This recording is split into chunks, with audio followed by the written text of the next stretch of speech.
Internships are a bridge that most of us cross during that transition from university and college life to that of a professional work environment. But what happens when that work environment is modified from the traditional idea of cubicles and desks to that of webcams and virtual backgrounds? My name is Guillermo, and I want to know, are film, television, and media internships worth my time?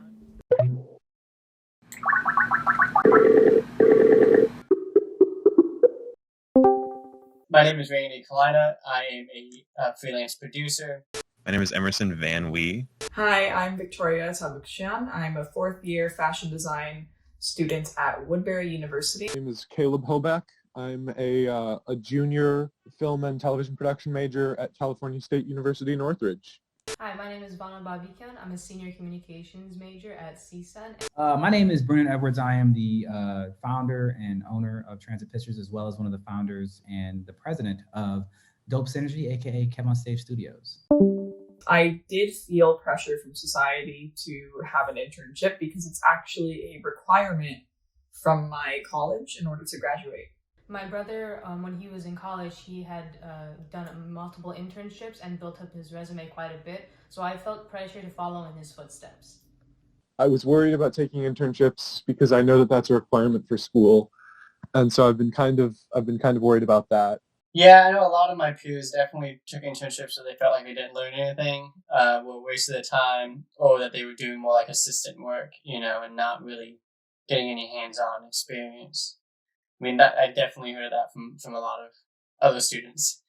So once again, like I said, I think it comes down to vetting and making sure that you're interning for someone that you want to intern for and that you're really going to learn from.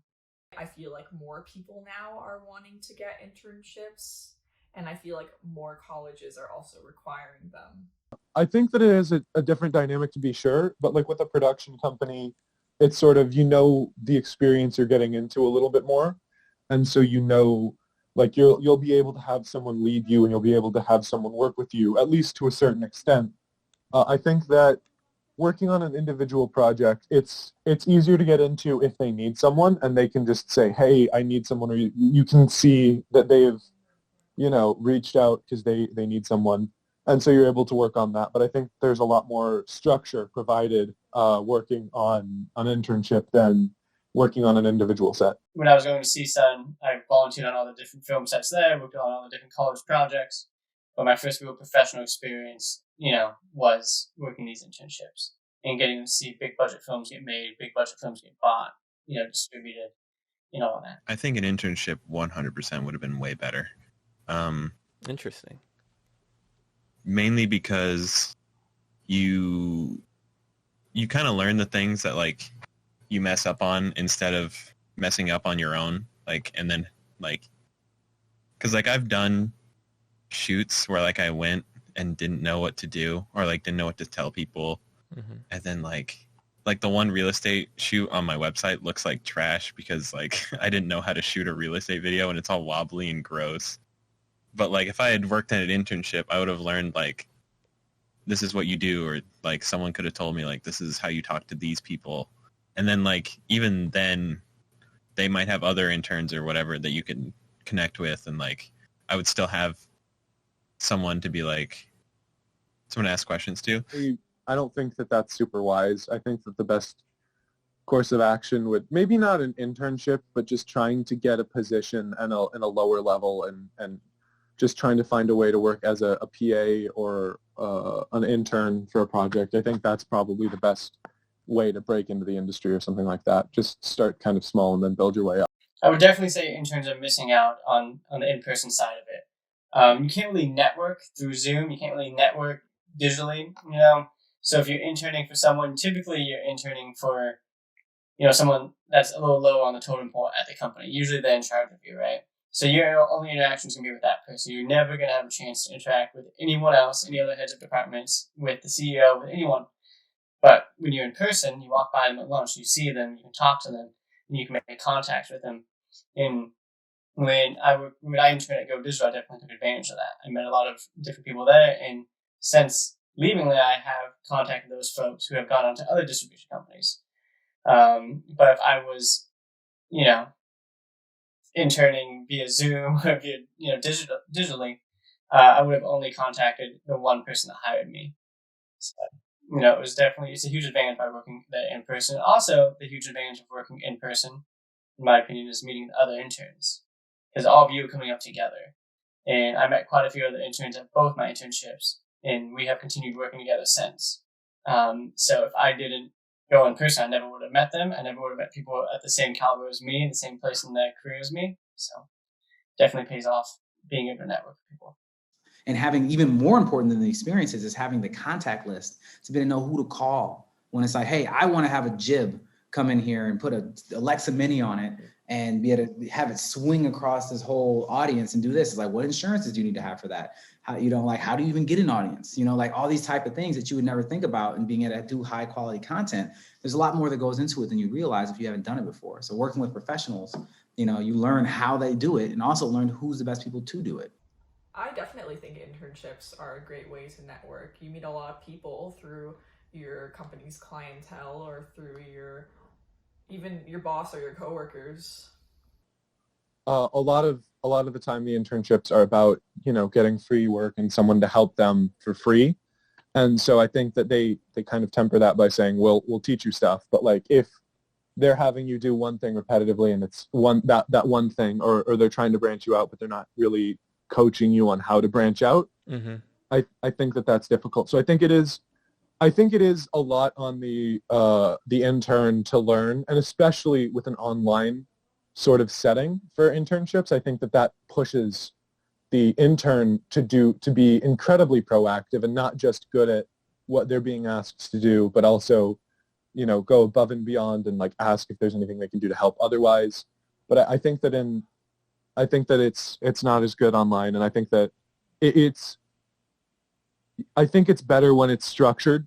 Mm-hmm. And so the intern, like if it's structured well and the production company knows what they want from their intern, and then they can, then it puts the the sort of the need to do things onto the intern instead of that company.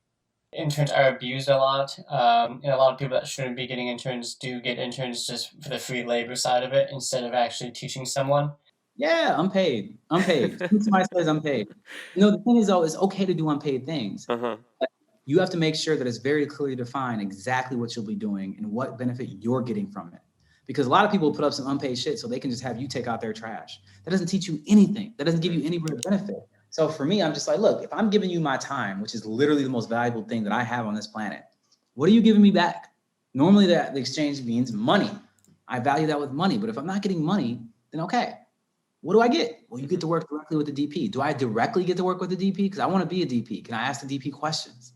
Yes. Well, I have time. I would love to have 10 minutes of the DP's time just to ask whatever questions I want. Is that possible? Can I have that? And they say, yes. Okay, cool. I'm in. I'll give a day to have 10 minutes with a professional DP on a commercial set, but being able to ask the right questions and saying what is this exchange here? I'm not just going to show up and give you my time for free. Well, we're going to feed you. You're feeding everybody. That is nothing. You have to feed me. That's by law. What benefit comes to me? You don't have to say it like that, but just saying, hey, look, I have to earn money to survive, but I really do like this opportunity. Can you please tell me more about it? Because I want to see how it might be able to help me advance or learn more or meet the right people. If somebody says that kind of thing, for me, if you said that to me and I'm hiring you as an unpaid intern, I'd be like, this kid is smart. Okay. I'm like, all right, yeah, you can, actually, I'm going to pay you. I really enjoyed about CSUN is CSUN really taught you how to work in film as a career and not as a hobby.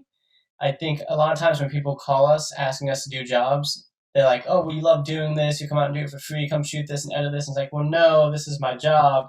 This is what I get paid to do.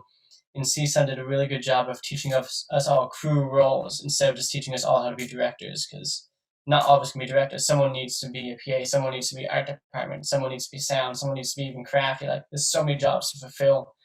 And that was something that CSUN really pushed. And I think that was the best part about going there, is they taught us that Hollywood is a business. Not a hobby, because I went to a junior college prior to that, and I realized looking back, they really taught us film and TV as a hobby, and they're like, oh yeah, this is fun, you can shoot stuff, but ultimately you have to pay the bills and make money. So you have to find that fine line in between. No, I think this was my only opportunity, because I had been applying to every video editor job that I could that was didn't need an associate's degree or like 5 years of experience. So like I feel like even if the business itself doesn't work out, it's still like technically official enough to be like that was years of experience to go work for somebody else. Um, nobody even like really accepted. Nobody even like emailed me back whenever I applied. So I was like, all right, well, I guess I got to do like my own stuff first, and then like if that pops off, great, I'll do fine. And if it doesn't, I'll have like the years of experience I need to work for somebody else. Technical ability. Like technical ability is everything for an intern. If you know how to already use Premiere, you already know how to multicam, you already know a little bit about DaVinci and how to color, then I can give you a job right now. You know what I'm saying? Like, all right, cool. I just need you to basically take these YouTube videos I'm doing and color all of them. I just need you to do the baseline, like I just need you to do DIT work or, assistant editor work. I need you to, put all these videos on a timeline and line them up for a multicam sequence so that we can have an editor come in and finish it. If you have technical ability, then you're way easier to hire. It's like, oh yeah, I actually know everything about a camera. I know what aperture means. I know what ISO means. It's like, or even in pre-production, it's like, I want to be a producer. I understand what crafty is. I understand why it's important to feed the crew this and having vegetarian and vegan options, and that Trader Joe's is better to buy crafty from than Ralph's. Things like that. It's like those kind of things are indispensable. And those are things that normally you have to teach somebody. And those are skills. So if you're bringing skills to the table, specifically more than anything else, technical skills like camera skills, editing skills, lighting skills, things like that, then it makes it a lot easier for me to say, okay, let me put you where you fit. And those aren't things that you need to learn from school necessarily. Like you can be like, I like lighting. I really am interested in it. Then go watch videos on it. YouTube is a whole Ivy League university if you look for the right videos at this point.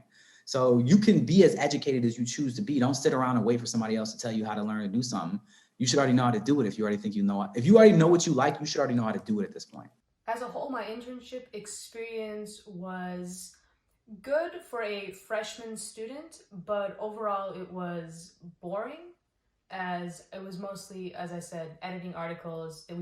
Sometimes we would go hours without talking or interacting with other people. We were mostly just in front of our computers typing away.